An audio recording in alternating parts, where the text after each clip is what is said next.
Hello, everyone. My name is Jim Morris. I'm the Vice President of Guest Relations with Charles Krug Winery, and this is our very first Cheese O'Clock with Laura and Janet. And we've been thrilled about this since we first met several months ago, and I'm glad to finally see it come to fruition here.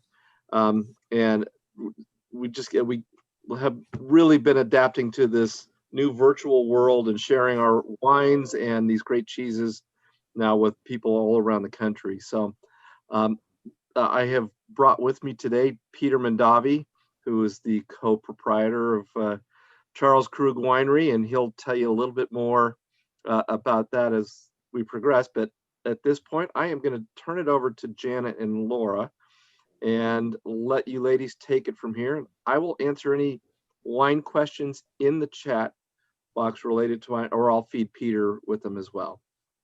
And Chris, welcome. We look forward to trying these cheeses with you as well. Thank you. Well, hi, everybody. Welcome to Cheese O'Clock, week 4 of this series. My name is Laura Werlin, and Janet and I have been having a wonderful time bringing Cheese O'Clock to anybody that's interested in cheese and wine. As you will see, we will go through the cheeses that we have today, the wines, and we have 2 special guests, which we will get to in a moment. But we are actually going to be doing this again in the spring, or actually the winter in February. So stay tuned for that. But in the meantime, what we have today, excuse me, is a very, very special lineup of cheeses and of wines. Thank you, Charles Krug Winery. But before we get underway, here's what I want you all to do. This is a fun thing, right? So I want you all to get ready. We're not going to do it yet, but I want you to get ready to take a selfie of yourself, the screen. I'm just getting mine ready here. So like we're going to do this, and so there's the screen. I've got my cheeses, whatever. So just I want you all to get primed for that, and then you can put it on social media if you want, and the hashtag Cheese O'Clock. You can tag anybody that's here today if you would like as well. Ah, good job, Chris. Or somebody, there must be a photographer in the. I have one. I love it. Yeah. So please, we all need a handy dandy photographer in the background there to do that. She's my everything gal. You're everything gal. Okay. Well, we need an everything person in our life.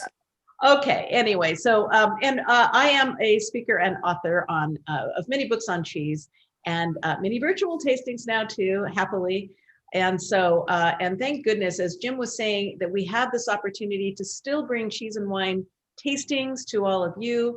It's the aspect of it that's virtual, of course, is the Zoom part of it, but the tasting is anything but, and which is, so in a way, it's really kind of the same thing as coming to one of mine or Janet's classes with a little bit of a screen in between, or maybe a big screen. All right, with that, I'm going to toss to Janet, who can tell you about herself and continue the program. Thanks, Laura. Hi, everybody. I'm Janet Fletcher. I'm the also the author of several books on cheese and the publisher of Planet Cheese, which is a weekly newsletter about everything cheese. And I am very excited today to be here with the co-proprietor of Charles Krug, Peter Mondavi Jr. Peter, I was noticing that on your foil, on your wine, it says, on the white, it says established 1861. That was 160 years ago. I think this is the oldest winery in Napa Valley. Peter will confirm that for us. And I think also you were the first to have a tasting room. So you all are just an amazing, you have amazing Napa Valley history. And I want to bring you on and ask you to tell us a little bit about the winery and about the 2 wines that we're going to taste today. Sure, I'd love to, Janet. And thanks that we could all get together here and share wine and cheese together around the country. So very exciting time to do that. So brief history, what I'd love to do is just pull up my family tree, because it's rather complicated when it comes to the wine industry. And I think it really helps things here. Let's see if I can get this done here. Yep, looks like I can do it. So this is our family tree. I'll try to quickly go through it. It gets a little complex over time. My grandparents, Cesare and Rosa Mondavi, immigrated from, or got married in Italy late in December of 1908. My grandma was 18 years old, grandfather a couple years older, extremely modest means. 2 weeks after their wedding, they jumped on their honeymoon cruise and landed up in Ellis Island, a very rustic cruise. From there, they went straight up to northern Minnesota to the Iron Range because they had family and friends that sponsored them to come in the United States. So my grandfather didn't like iron mining and laboring in the mines there. He started a saloon. Of course, that got shut down with Prohibition, and then started a grocery store during Prohibition. Because he was dealing in fruits and vegetables, selling at the store, the Italian community rallied around him and said, go to California and source some wine grapes for us so we can make homemade wine. Of course, this is during Prohibition. And it was legal to make 4 barrels of homemade wine as long as we didn't sell it, consumed it at home. So he took the train to California, negotiated some deals, sold them through the store. And over a couple of vintages, he said, well, this has a lot of potential, this business. So in 1922, moved the family out to California to further the grape shipping business. Became very successful. And that afforded the family the opportunity to purchase Charles Krug Winery. Now, Janet said the rich history we have is founded by Charles Krug, a Prussian immigrant, in 1861. It's the oldest winery here in Napa Valley, and we're very proud to be the owners of it. So the next generation, my uncle Robert Mondavi and my dad Peter, senior, I'm junior, they really refurbished the Charles Krug Winery in the 40s and 50s, reestablished the brands, built it up. And some years later, Robert split off in 1966 to start his winery, of course, Robert Mondavi Winery. He still maintains some ownership in Charles Krug until about a decade later when my father purchased Robert's ownership in Charles Krug. So from that point forward, Charles Krug Winery has been wholly owned by Dad's lineage. And in 2004, Robert sold the Robert Mondavi Winery, so there's no family left at Robert Mondavi Winery. But then getting back to the family, third generation, this is where I am, the far right side. But Robert had his 3 kids, Tim, Marcy, Michael. And then my brother Mark and I were still quite active here at the winery. We've been here for literally all of our life. And then the family grows with the 4th generation. Tim with his 5 kids, and then Marcy and Michael with their respective kids. And then Mark and Janice have 4 daughters. Angelina is the oldest of our 4th generation group. She is the only one that's actually formally educated in winemaking. She got a degree in the University of Adelaide in Australia. Alicia manages some small brands. We'll talk about that briefly, shortly. Rihanna is actually the only one in our 4th generation that is fully employed by the winery. She works in the sales side of thing. Giovanna, or Gigi, works for a financial institution that's based in Boston, but does a lot of work for the winery as well, promoting the wines in the area she's in. Our 2 kids, our son Lucho, our 2 are the youngest of that whole group. Our son Lucho graduated about 3 years ago with a BS and a master's in engineering, and pursued his love of cars and ended up working for a car manufacturer in northern Italy. So he's been there for 3 years so far. Our daughter Leah graduated a year ago in applied math, but pursued her love of food, ended up at a food tech startup in London. So that's kind of a little background of the family. Let's get back into the wine business side of things. When Robert Mondavi sold the winery, Robert Mondavi Winery, Tim and Marcy started Continuum, very high-end single blended wine up in Pritchard Hill in Napa Valley. Michael, a few years earlier, actually started Michael Mondavi Folio Estates, some of his own personal wines. And then I started Folio, which imports family-owned wines to the United States and markets them. And so, not to be outdone by the 2nd and 3rd generation, the 4th generation's directly engaged in the wine business as well. Not only their respective parents' wineries, but Carlo and Dante have Rain. It's a Sonoma Coast Pinot Noir series.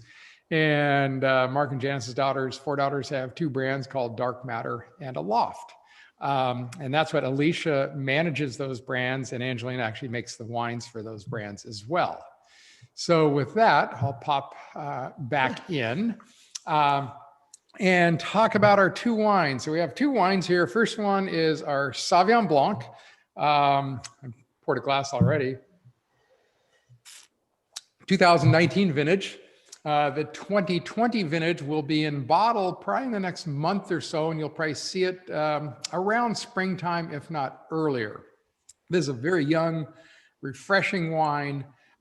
It's the first one to be harvested, comes in mid-August, finishes up about the first week of September for harvest. We have kind of borrowed some New Zealand winemaking techniques for the Sauvignon Blanc, which we refer to as reductive fermentation, meaning in the absence of oxygen. So we do all kinds of techniques to keep the oxygen away from the grapes, the juice, and ultimately the wine when it's fermenting. And also we ferment it very cold, a technique my dad established and researched back in the late 30s when he was in college.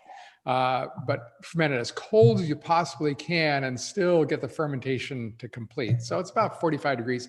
That retains a lot of this beautiful aromatics of Sauvignon Blanc. So you get citrus, some pink grapefruit, hints of peach in there as well. No oak aging whatsoever. So this is a young wine. It should go beautifully with some of the younger cheeses we have here and some of the ones that are a little brighter and acid. I'm excited to see how they pairs with those. And the other wine is our 2017 Napa Valley Cabernet. This wine is our really our mainstay. We bought the winery in 1943, in September of 1943, right in the middle of harvest. So too late to actually do a harvest at that point because the winery is largely non-functional. So 1944 is the first vintage of here at Charles Krug Winery under my family.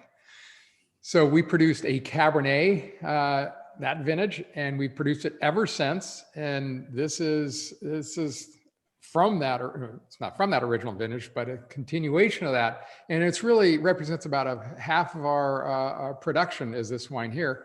And I think I mentioned we did two Cabernets that vintage. One was a vintage select, and behind me, those tiny little bottles, is a representative sample of all the vintage select Cabernets that we have in our possession.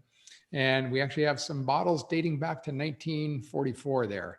But this wine comes primarily from our vineyards in the Yountville region. Good, blackberry, blueberry type notes to this. Nice tannins. So with some of the more robust cheeses, it'll be interesting to see how this one pairs as well. So with that, I'll pass it back to Janet. Thank you. Actually, Laura's going to I'll take over here just for a second. So I'm going to briefly introduce Chris Gentine, who is with us from Sheboygan, Wisconsin. And Chris has been in the cheese industry for well over 35 years, maybe a lifetime, really. He is a Wisconsin licensed cheese grader. Wisconsin is the only state that has such a designation, and it is not easy to get. And Chris can tell us a little bit more about what that means a little bit later. And he and his wife, Julie, founded Deer Creek Cheese in 2009. And those are the cheeses we're going to have later when we get to that. So Chris, welcome. And thank you for being here. You bet. We're really honored. We're really honored to be here. And it's the happenstance of this was really cool to Julie and I, because as I mentioned to Peter the other day when we were just talking through a few things, our marriage actually started, our celebration of our wedding started with two Charles Krug wines. We had the Cabernet, and then we also had the Fumé, which when I was talking to Jim yesterday, he said that's kind of a library wine that I don't know if you guys are still producing any Fumé, but we loved it. So 25 years ago. So it was great that we could it's our 25th anniversary this year. So it worked out very well that this all kind of came together. We're excited to be here to talk about Deer Creek, and I can go through a little bit about that. I want to make sure I share enough time so that we can focus on the cheeses just a little bit more when we're getting to those. So You want me to just go in a little bit more, Laura? Well, Right. I I think think we're going to wait a bit on that, right? yeah, Sure, that's fine. we get to you again. Judging by that wine wall behind Peter, I'm guessing there is a 1995 Cabernet still there. So you can have your 25th wedding celebration with a 1995. Chris, you'll have to come over. That'd be great. We'd love to. Quick before we shut down here in California. Again. All right. So let me remind everybody that we really would love your questions. And so you can use the chat function or the Q&A to do so. Also, I want to let everybody know that we have that all 4 collections from Cheese O'Clock are still on the iGourmet site. And you can get the Zoom recordings from both Janet's and my site. So you can play along anytime with the ones that we've already done in the last 3 weeks. Or I know that this one is going to be so compelling, you're going to want to watch it again. And so the Zoom recording will be made available after today. All right, let's quit talking and let's start tasting. So Janet, why don't you kick it off here? All right, I have the pleasure of introducing our first cheese today, which is Foggy Morning. It's the little fresh one that doesn't have a rind, the really white one. It's all moist. And that it's from the Nicasio Valley, which is not far from where I am in Napa Valley. Nicasio Valley is in Marin County, Western Marin. And it's a third generation, it's a first generation cheese making operation, but it's third generation as ranchers in California and West Marin. Grandpa came over 100 years ago with $35 in his pocket, and he settled in West Marin and he started buying land. Thank you, Grandpa. The family now has an 1,100 acre ranch in West Marin. They have about 400 head of cattle. They raise a lot of 400 head of dairy cows, and they raise a lot of chickens too, free range chickens for eggs. This is their freshest cheese. They make several different cheeses, but this is their freshest, and it's about as young as cheese gets. It's cow's milk, organic. In fact, I think Nicasio Valley is the only organic farmstead creamery in California, which means they have their own cows. All their cheeses are from their own milk, and they're organic. So they take the milk, they culture it. As soon as they can drain it, as soon as they've got a curd, they drain it. It drains for about 3 days and dries down a little bit, and then they wrap it and sell it. And in fact, we have a video that I would like to queue up. Can we get that video going so you can see this beautiful place and how they make the cheese and some of their other cheeses? Yes, let me pull that up for you.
Thank you.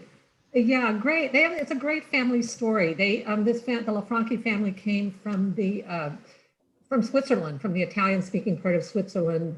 And when this third generation, several siblings, decided they wanted to turn some of their cow's milk into cheese, they went back to Switzerland. They went back to where their grandfather was from. And they tasted a bunch of cheeses and they found some they liked, and they looked up the cheesemaker. And they said, would you help us? Would you come consult with us in California? And so they brought this, Swiss cheesemaker over because they wanted to recreate recipes for cheese like their grandfather would have had growing up in Switzerland. So that's their theme. And this little guy is, it said it's wrapped at about 3 days. Of course, it takes a while to get to you, but maybe it's a week or two old. And it's just going to taste milky and kind of lactic. To me, it's like the best cream cheese there ever was. It's super light and delicate. And I love to spread it on a piece of toast or a bagel with some cream, with some smoked salmon, or put some roasted peppers on top. It's not going to have a huge aroma. I just get kind of a milky aroma. Well, and it's also, it is called fromage. It's in the fromage blanc family, which just means white cheese. And that speaks to something that is so fresh, and it is milky, as you said. It's got a lot of, extra whey, because it's still so fresh. They don't drain it entirely to make it a harder cheese. And it's meant to be mild. And like you said, Janet, so I made a couple of things just I can show people maybe. I don't know if you can see. I had some cranberry sauce. I make a cranberry pomegranate sauce for Thanksgiving. So I had that left over. So I put some on a crostini, and then just some toasted walnut on top. And so it's kind of Thanksgiving, holiday-y. And then I have persimmons right now. So I just cut up some persimmons and put them on top. I might have put pistachio on there, but I didn't. Or maybe just a little piece of fresh mint would be good too. So fromage blanc is a wonderful kind of bed for all kinds of flavors, savory and sweet alike. Or I kind of like it plain too, or like you say, just on toast. But the question is, does it go with wine? That's a great question. Of course, all cheeses go with wine. So we have two wines, the Sauvignon Blanc and the Cabernet here, distinctly different wines in their character. I just taste them. First of all, food and wine pairing is a highly personal thing. So what I may like may not be something someone else likes. So this is my preference. When I taste it with the Sauvignon Blanc, there's similar characteristics, the bright acidity to it, the delicate aromatics of the Sauvignon Blanc grape. There's very little tannin in the Sauvignon Blanc grape, and the cheese is kind of a light cheese. So I think the flavors complement each other there. I also tried it with the Cabernet, and it changes the Cabernet. What it suggests, if you do have the Cabernet, is try the Cabernet absent of cheese, and then come back and try the Cabernet right after a bite of cheese. And what happens to me for the Cabernet, it gets a little more acidic. It gets a little drier in its character. The tannins get a little more exhibited a little bit more. And to me, they're kind of out of balance there. It's not a bad combination, but I do think the Sauvignon Blanc and the cheese together kind of heightens the experience. Whereas with the Cabernet, I think for me, there's a little bit of a conflict. I don't know. I'd love to hear other comments.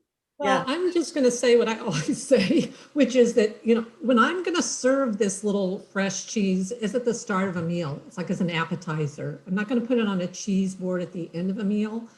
But as an appetizer, that's when I want it. And that's when I want a nice, bright, fresh Sauvignon Blanc. So for me, the moment for this cheese is the moment for that wine. I see we have a question. Somebody has asked about whether this cheese is acid or rennet coagulated. This cheese has rennet in it. It actually has animal rennet in it. The rennet just, there's probably very little because they don't want it rubbery or chewy, or they're not expecting to age it out. So in which case you would want more rennet. So there's just enough to make it kind of hold together and to make it stable. The shelf life, I think they say the shelf life is about 3 weeks, somebody is asking, but it's not I would think fresh is best with this cheese. I would want to eat it. Don't you agree, Laura? Yeah, I do agree. And also, I don't know if Rick LaFranchi is on this call. I think he was going to join, so maybe he can answer if there are other Nicasio, Rick LaFranchi from the Nicasio family, Nicasio cheese operation family, it should be on with us, so he can maybe answer some of these cheese questions too. Okay, so I think we should move on to our next cheese. Yeah, I don't see him on here. Okay. Okay. Well then, sorry, folks, but we'll try our best to answer any questions. Okay, so we're going to move on to the next cheese, which is the Snowmass Raclette made by Haystack Cheese in Boulder, near Boulder, Colorado. So I love Haystack, and I love the story. It was started in 1989 as kind of a retirement project by a guy named Jim Schott, who had been a professor in Wisconsin at a university, and moved to Colorado with his wife, and decided they got a few goats, and that leads to bigger stuff, which in this case was cheese making. And they started selling just in the local Boulder area initially, and then kind of made a real business of it.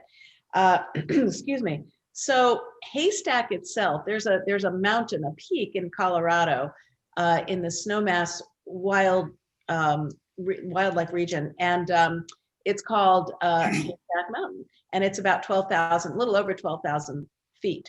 And all of the Haystack cheeses are named for places in Colorado, which brings us to the Snowmass Raclette that we have today.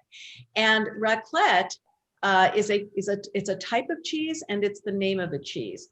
And so raclette is best known in Switzerland and in France in the mountain regions, where what they do is so it comes from the verb racler, which means to scrape. So when you make raclette, the dish, it's often a portion of it, maybe it's a whole half wheel, is held up to a heat source, or it's put in an oven, wood-fired oven or something like that, just to melt it enough, and then they scrape it off onto your already cooked potatoes or pieces of bread, or with cornichons, and it's a dish. So the dish is also called raclette.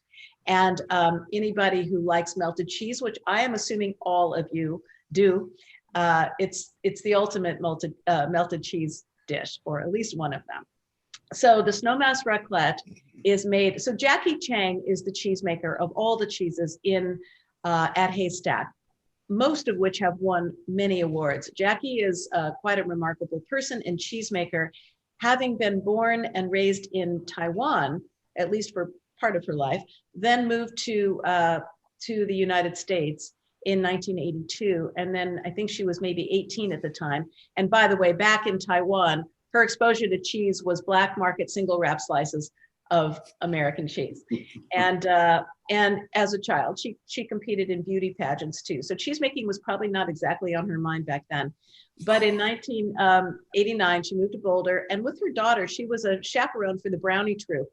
And they went to Haystack, Mountain Goat Cheese as it was called, and to visit. And she immediately fell in love with the goats, started caring for them, kind of sat in on the cheese make process, started helping, and ultimately she became the cheesemaker. So she runs the joint. In fact, when I reached her, she very often works 10 to 12 hour days, but she is in the process of doing that right now every day of the week, because 2 of her staff are out with the virus.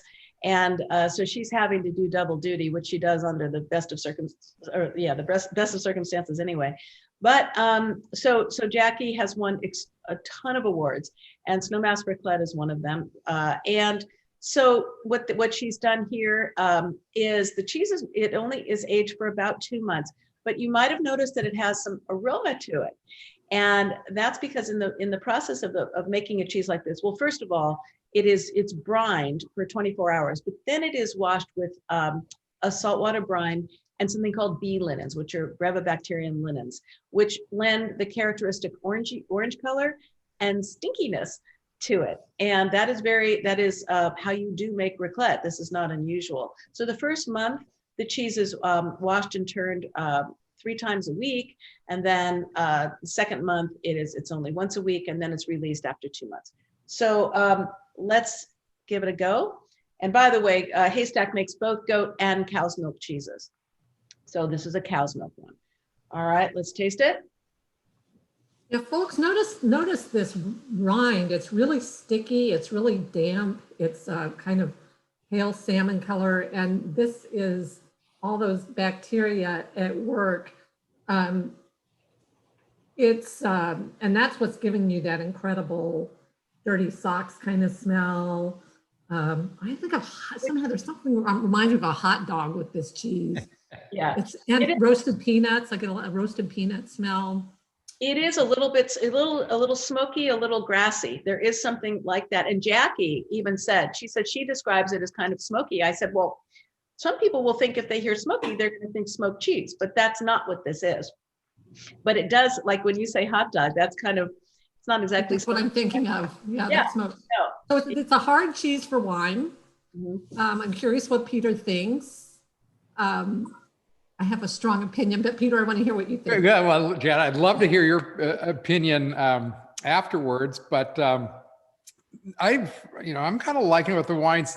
What it does for the Sauvignon Blanc is rather interesting, and I'm not sure if there's sugars in cheese and stuff like that, but it behaves like there's a little bit of sugar in it, in the sense of how the Sauvignon Blanc reacts. What I mean by that is the Sauvignon Blanc is a very bright, acidic wine.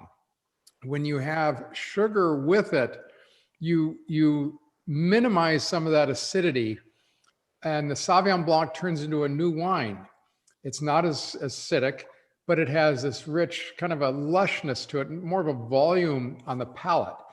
And I wouldn't say it's not a negative thing, because I love that style of wine as well, but it does dramatically alter the Sauvignon Blanc, and not in a negative way either. So that's what I find very fascinating about that. Cabernet, with the Cabernet, it has a similar but less of an effect as the Nicasio Valley cheese. So you still get some acidity out of the Cabernet, a little bit elevated tannins, but not much. But Janet, you said it doesn't work with wine. I'm pleased. No, I just said it's a challenge. It's a challenge. I think there are some great beers that would go with it. But yes.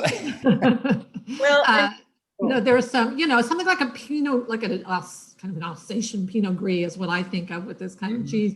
Well, I thought it was better with the white than with the red. I thought it made the red taste herbaceous, which your red is not. Your red is just perfect. I agree with you. You agree with that? Yeah.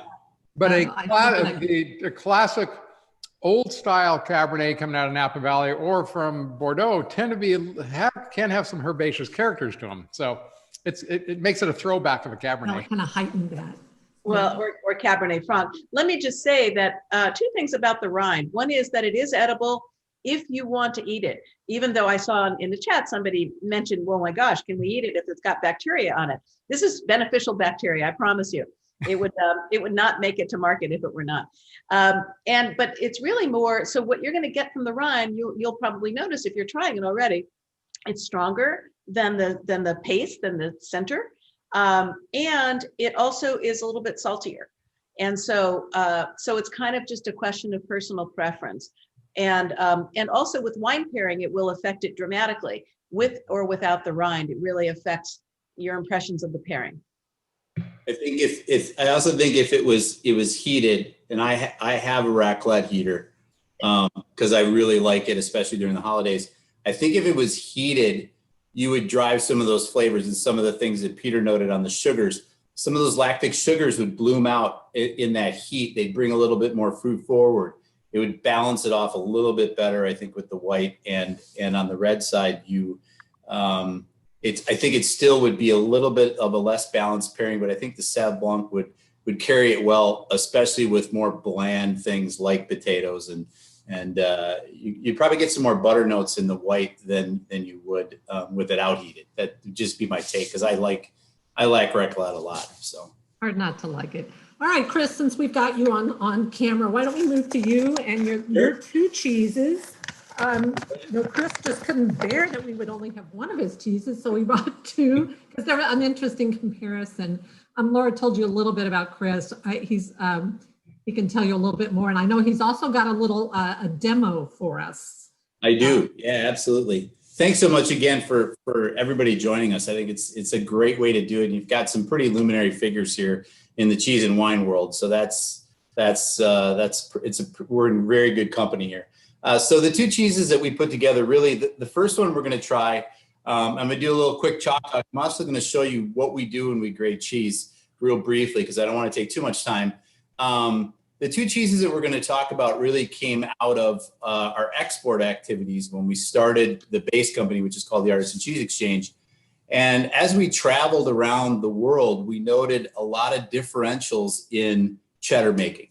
And my wife and I love cheddar cheese. And when we would go to these different regions, a lot of it has to do with the terroir, the area where the cheese is made, and the grasses, and a lot of the mineral base that where the grasses grow, where the cows are grazing, or different feed styles or different fermentation of feed, combinations of things like that. But a lot of it also has to do with different cultures and what cheesemakers are putting in there, especially in the UK, where you've got so many different cheddars, to take a look at a departure from different regionality aside from terroir. They add different cultures in there to differentiate the cheeses, which is kind of cool. But you get to different parts of the world and they each do a little bit of a different thing to complement their milk base. So in looking at VAT 17, the first cheese, I wanted to take and I worked with a culture house, and culture houses for us, and I'm sure Peter knows, could comment on this as well. They're kind of like Gandalf the Great, the wizard from the Hobbit. They do a lot of really unique things. You never know how they do things. And what we wanted to do is put together a cocktail of cultures that were representative from different cheddar making regions around the world. And so we worked with Culture House, and we developed about 8 different strains of cocktails of culture. So they're multicultural cocktails. And we made a bunch of vats of cheese to try to capture this flavor sense. And so we made, 16, 17, 18, 19, 20. And after 3 years of curing and watching these cheeses, and I'm going to show you how we kind of evaluate cheeses with the trier real quick, there was something really special about that 17th make vat. So everybody said, well, what are you going to call this? And I said, we're going to call it, we've been calling it for the last 3.5 years, we're going to call it VAT 17. And that's really where the name came out of. A good friend of mine, Steve Ellers, actually, the color on VAT 17, I can show you just a piece, whether we do it in this is just a retail cup, but we also do 5-pound loaves of this. The signature green color came because we were differentiating the cheese for the first competition we entered. And my friend Steve Ellers encouraged us to enter this competition, and we took a gold World Cheese Awards with it. So I took a piece of cheese down to him, and I had the dipped wax on. He says, "We got to go with this color, is great." So it's kind of been a fun thing of just a culmination of different friends of ours in the industry. The second cheese we're going to try is really an offspring of that, because when we were making VAT 17 in a larger facility, they were worried because these cultures are pretty aggressive. And so we moved it to a good friend of mine's facility. He and I have been friends for 25, 30 years, probably closer to 30 now. And it's nice because my grandfather used to buy cheese from his grandfather, and my dad used to buy cheese from his dad, and now I buy cheese from him. So we've got 3 generations of family that have all kind of worked together within a 6-mile radius of where we live. So that's been a pleasure. But he's very good at bandage wrapped wheels. They're called daisies in our state, and then we cure them in a wood box. So this is the wood box that you get the Imperial Buck in. And so when we were making VAT 17, which is done in 40s, I said, hey, why don't you throw some into some daisies? Let's see how they age out. And we did that, and the cheese was so different from the same vat, but remarkable. And so we started to market it. Actually in the Bay Area was the first place we sold the Fawn to a distributor in Petaluma. And then they said, oh, we want something a little more aged, and we really love the cheese, and they were doing well with it. So we came out with the Stag. And we do these utilizing the grading process. And I brought a wheel. We use a tool, it's called the trier.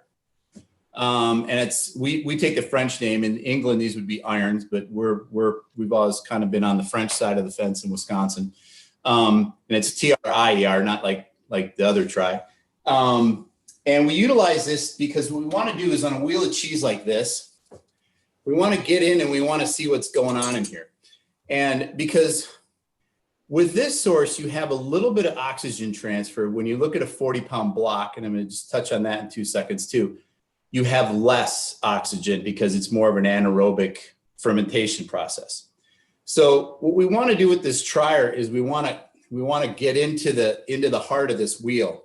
And hopefully I'm not going to lacerate myself.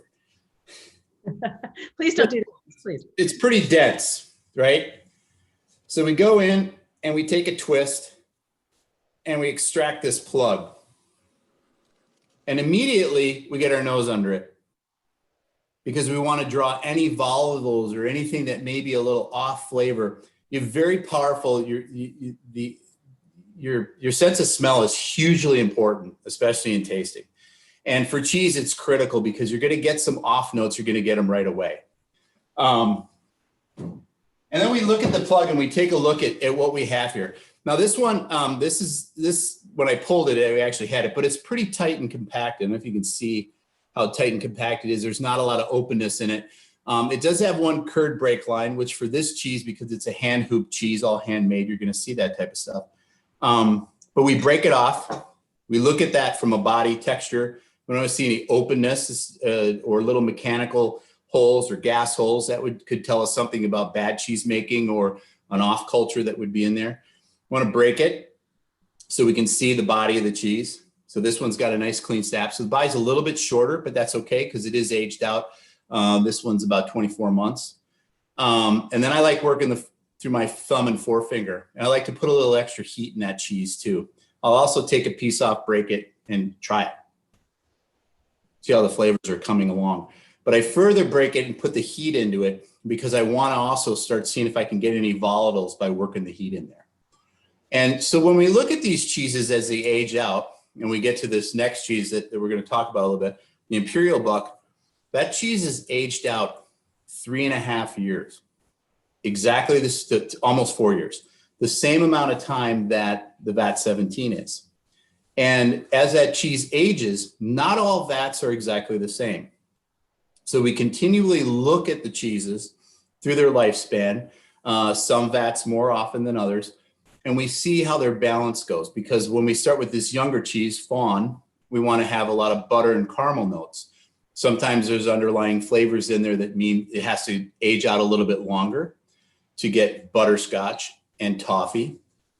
And then some vats just don't come around right away. The underlying notes there, but they need to go a little longer. That becomes Imperial Buck. So the Imperial Buck will go out to that longer duration. And the difference between these two cheeses, it's exactly the same recipe and exactly the same culture set and aged almost exactly the same amount of time. And it's really the difference between the oxygen levels because the bandage wrap wheel wicks moisture. It's going to be much rounder and fuller on your palate. The VAT 17 is always going to have more of a backbone of acidity that's going to run. These are sweet finish cheddar, so you're going to get a lot of caramel and butterscotch undertones to the cheese. You're also going to see, if you were lucky enough, on the edge of the VAT 17, you're going to get excessive calcium lactate precipitate, which is where the cheese is wicking the moisture away and it carries the minerals of the calcium to the surface of the cheese and they remineralize on the exterior of the cheese. So I'll stop talking because we want to eat. Well, that was fascinating. They're so different. I mean, with the VAT 17, I really get that acid thing where your saliva starts going and a lot more fruit, more fruitiness. And the other one is just more mellow and round. I think it balances. For me, when we tried this, I thought that VAT 17 is pretty. It goes with almost everything. But I thought the Sauvignon Blanc balanced it a little bit better because the acid complemented the acid, and you got certain undertones in the wine and certain undertones in the cheese. I like double complementing things. But I also liked it with the Cab Sav. So it's, for me, it's tough because I think VAT 17 can work both ways. I thought the Imperial Buck, where on the Imperial Buck, because you do have that oxygen sensing, you're going to get almost some of those undertones very much softer and muted that you get in the raclette, because you've got this microclimate going on inside the box when it cures, and the moisture wicking away, and really kind of that humidity bringing different elements into the rind of the cheese. So, Chris, did you have an impression, Laura? Yeah, I'm just going to ask if you could explain to everybody what the crunchies are that we're getting. Is it calcium lactate? Is it tyrosine? What is it? We use a culture in there that's actually, it's very strong in Helveticus culture. And the Helveticus is really, I mean, the Swiss and the Italians will probably fight over that culture of who discovered it. The Swiss obviously got the chance to name it. But that produces a high level of the tyrosine crystals. And the British really began putting that as an underlayer in their cheeses to differentiate them. Sometimes you'll get it from a natural floriculture. But you really, you know, that's a true tyrosine crystal that's in there that gets a crunch. It's interesting because on VAT 17, you'll see them, and you look at your piece of cheese, they're much smaller. They actually don't pop in that cheese until about 24 to 28 months, depending on the vat. Where on the Imperial Buck at 15 and a half months, they're there. So you'll know the ones in Imperial are a lot bigger. And I think it has to do with the oxygenation, the wicking away of the moisture, and that slight oxygen exchange. It actually fires that because the water is moving away. We'll lose about 4% moisture we'll lose some on VAT 17, but we'll lose 4% moisture. So we're almost drying it down to like a Parmesan moisture. And that really drives those tyrosine crystals. But I think the aromas between the two also are really unique because you get some of that more Gruyere, I like to call it Uncle Ed's basement funk note on it. And you also get those parmy kind of undertones and the nuttiness to the cheese. So it's between the two, exactly the same age, exactly the same recipe, basically made a couple weeks apart. That's pretty cool to have the same thing just because of two different affinage styles. Understand. Peter, what did you think about the wine? It's interesting. The first cheese, the VAT 17 with the Savion Blanc, I loved it. I think they're very complementary, and I think the Savion Blanc stayed kind of true to its form with tasting the cheese or without tasting the cheese. So it didn't have the kind of the altering characteristics of the first two cheeses. But as we get up into the more aged cheese, you know, we have a little more, you know, character to a power to them. I think it's balancing out nicely with the Cabernet, but you know, a lot of people out there, and Janet, you can, and Laura, you can probably comment to this, is I think a lot of people think, you know, red wine and cheese, but more often than not, I think white wine and cheese is a great combination. I think it's showing up well here. Yeah, no disagreement here. I would just say the difference between these two cheeses is sweet and savory. I mean, more than that, obviously, but I mean, I get just that sweetness from the VAT 17 and just more of a savory, maybe brothy a little bit on the Imperial, and they're both delicious. So it's kind of cheddar for everybody. Thank you. Yeah. All right. Yeah, the Imperial does nice, I think, with the Cabernet. I thought it went really well with that. Yeah. Yeah. Yeah. Yes, but I agree with you, Peter. More white wines than red wines go with cheese, and my theory is that cheese tends to bring tannins and out in red wine more than, you know, and there aren't as many tannins to play with in most white wines. So I think that's some of it, but acidity, other things too. Yeah, what I like about the Imperial is it really doesn't bring out or accentuate the tannin in the Cabernet. It's really complementary and kind of like the Sauvignon Blanc, tasted like the Sauvignon Blanc, you know, so did the Cabernet. It wasn't really altered like some of the other cheeses did to the wine. Hey, that's the definition of a good pairing, when your wine is untouched. You make beautiful wine, so you don't want them to change. Yeah, I know that is for a cheese that doesn't change the wine. And vice versa, it shouldn't be changing the food either. Yeah. Yeah, I don't find that happens too much with cheese. It's such a strong flavor. Yeah. Like cheese can certainly change wine. Yeah. We're Peter, I'm ready going for to jump blue. in here. Yeah. I'm going to jump in really quickly here, only because it's a timely comment. Several people made the comment about this would pair beautifully with a port, and I put in those chat box that we do a Zinfandel can't call it port. And you want to touch briefly on the Zinfandel Port really quick? Sure. Our Zinfandel dessert wine. It's a late harvest Zinfandel. We harvest off our own property here, but higher elevated sugars because it's later harvest. But we produce it in a traditional, port style, ferment it down to about 6% residual sugar, and then fortify it. But we also age it or blend it with prior vintages. So it's a beautiful wine, great for desserts, fabulous with some cheeses as well.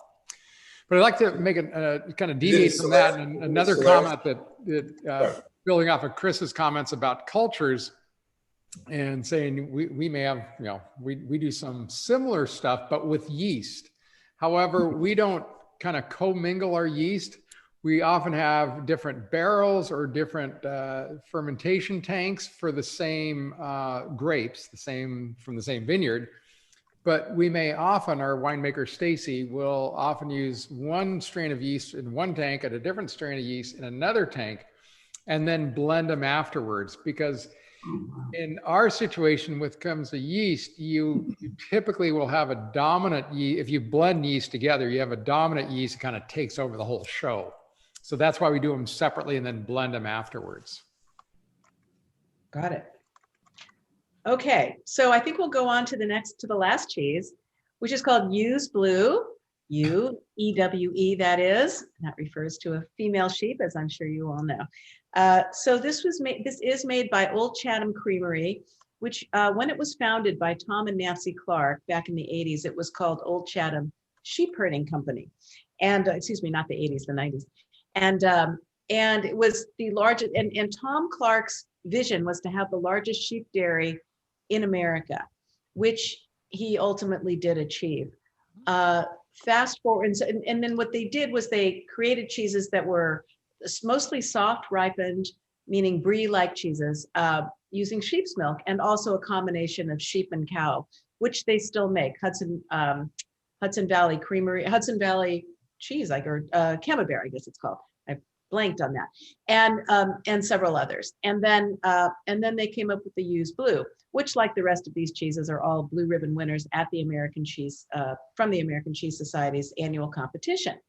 And when this came out, the Ewe's Blue, it was kind of considered to be a pretty unusual as a sheep's milk cheese in the U.S.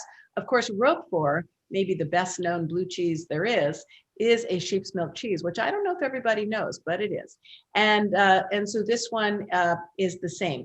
But Old Chatham Creamery, which used to be in Old Chatham, New York, which is in the Hudson Valley, was purchased by the person who had been a Cornell dairy professor and had retired, but had been a consultant with the Clarks for a long time.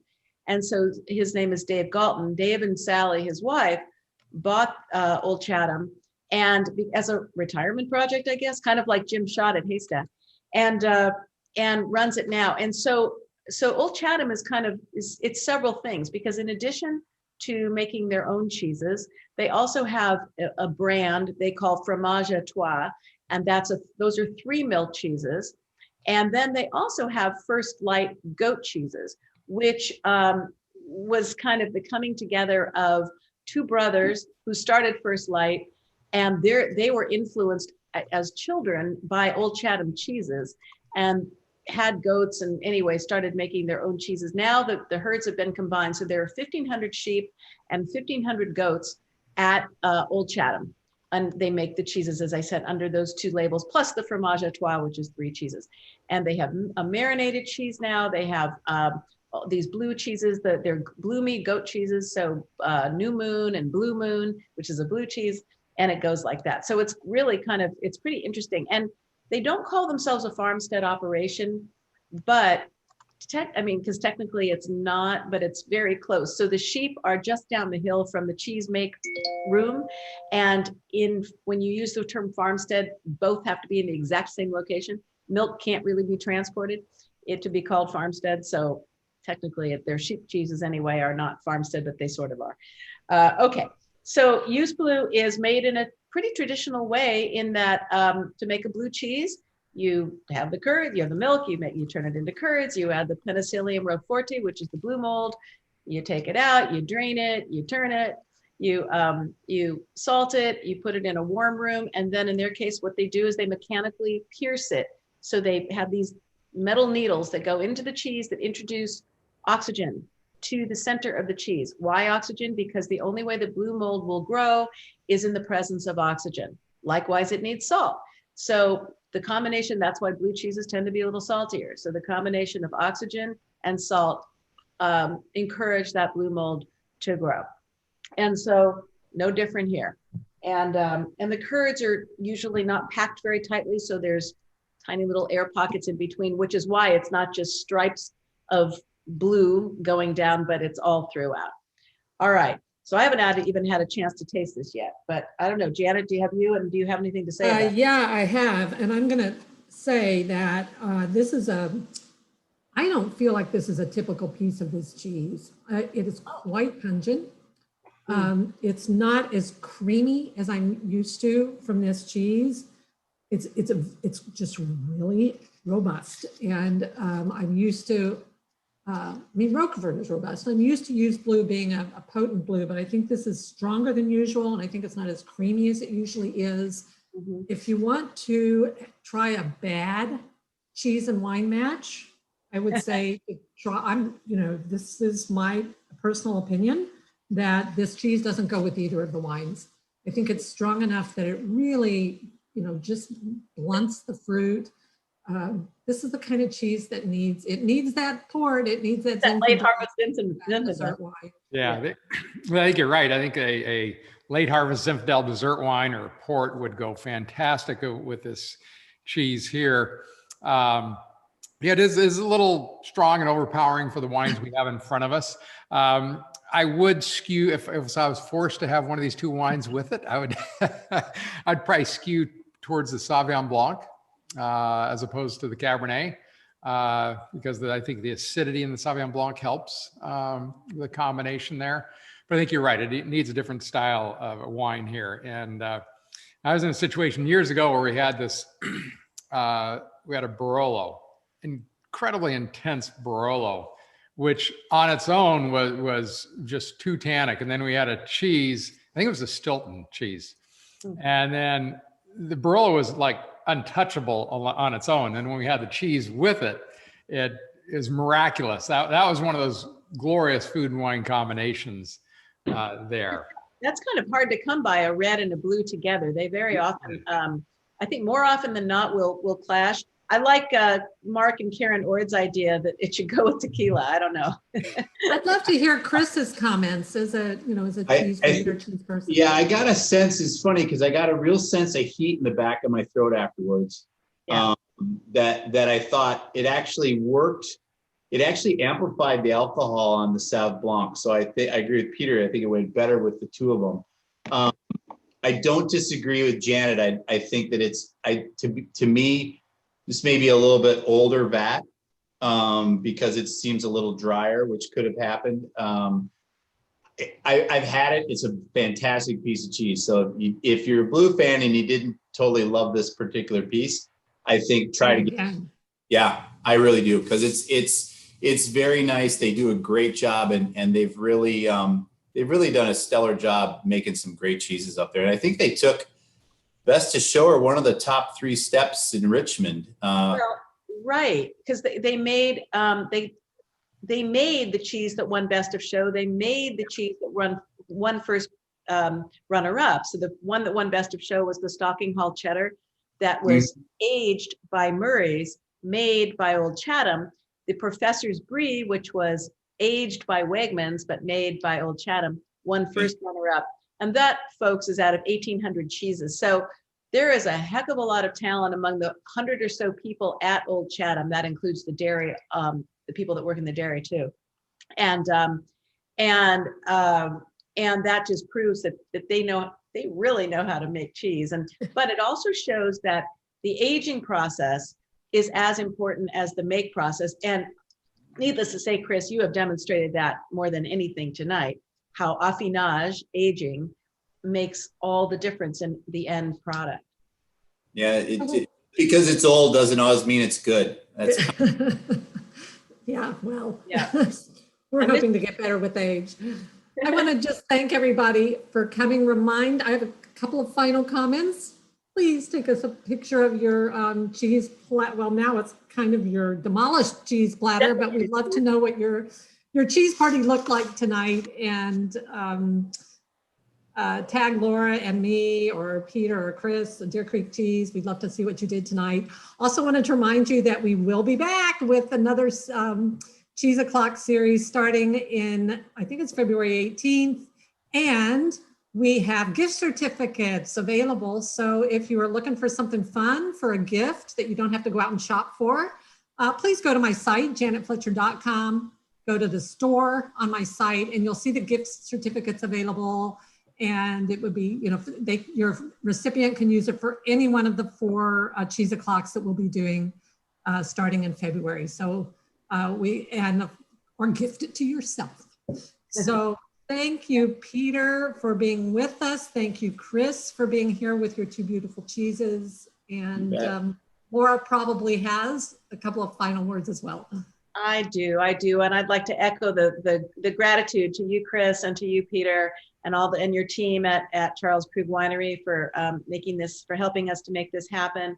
And really to all of the Cheese O'Clock attendees. Some of you I know have been with us for all 4 weeks and before that. And I know Janet, I can speak for her here when I say that we're both so appreciative of your devotion to all things cheese and wine and Cheese O'Clock. And I just want to say that this is I don't know how much fun you guys are having as attendees, but as on my side of it, I'm having way more fun. I just want you to know. So I just love doing this and really appreciate the opportunity to do it. And Chris, you're a rock star and in our cheese world, and I'm just so appreciative to have you as part of it and to be part of it. So, and so are you, Janet. So thank you all. Really appreciate thank it. you very much, Shannon. Great time with the cheese and wine. Thank you, Peter. Thank you. Good night, everybody. Good night, Thanks, everyone. Suzanne. Thank you. Night. Bye.